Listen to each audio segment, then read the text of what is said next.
So I think that what I'm seeing more and more now is one big problem is fraud. And it's out there right now. And just a couple tips for people. What we're seeing right now is contractors who are not properly licensed, don't have the proper experience, don't understand the scope of work. They're just in it to make the money, and they'll say anything they need to say to get the work.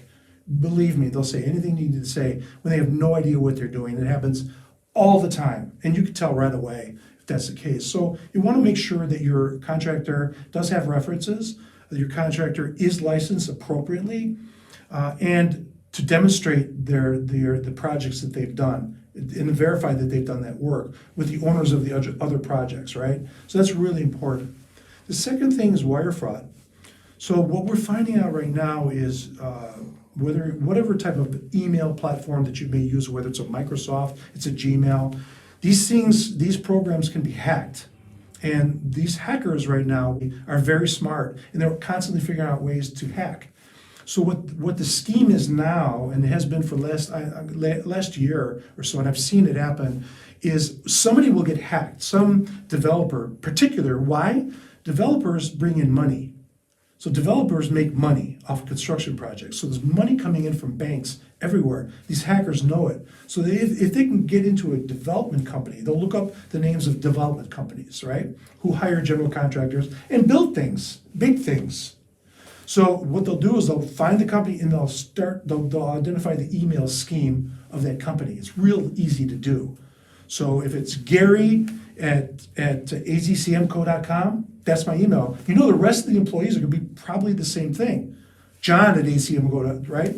So they'll hack into the account and determine the passwords to get in. And what they do is they read all the emails on the development side. So if they get an email from somebody who is a funds control company or a lender, they'll understand and they'll immerse themselves into that conversation, and they'll slightly change the email of that original sender. They'll send it and they'll completely eliminate the first sender, and then they just become that other person.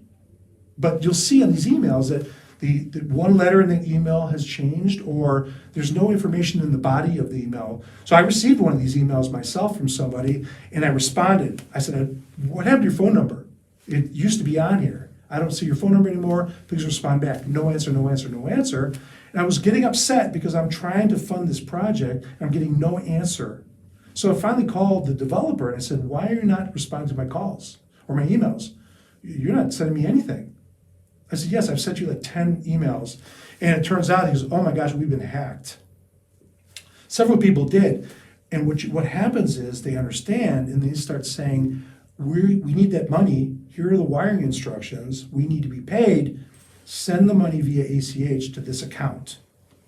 And that's where the problem is. The developer interprets that as being with the subcontractors. The lender interprets it, that's the money where it needs to go. If I approve the loan, I don't fund, I approve the loan. It's up to the lender to fund. That's where the problem is. And it can happen to where you go there. So you want to look at what's the best way to do it? Is it wiring or ACH? So ACH goes through a clearinghouse, all right? So there's more protections. Wiring is more direct, so you can lose more control over that. Checks have account numbers written all over them, right? So what's the best way to do it? I would say if you've been hacked or you have had wire issues, I would physically cut a check and overnight it via FedEx and insure it, and then just include that as part of your lender fees, or ACH only. But a phone call, simple phone call to the developer or the person receiving that money, could you read back to me your ACH information in detail and verify that way? This way there's no misunderstanding. So you just have to be careful, understand, don't trust anybody, especially now because it's going to get worse before it gets better. But as the market corrects, we'll see less of the riffraff and more of the quality contracts are remaining, and we'll start right back at square one where we were before, and we'll see this again maybe 10 years from now. So that's where we're at. So I think fraud it's really at the forefront right now.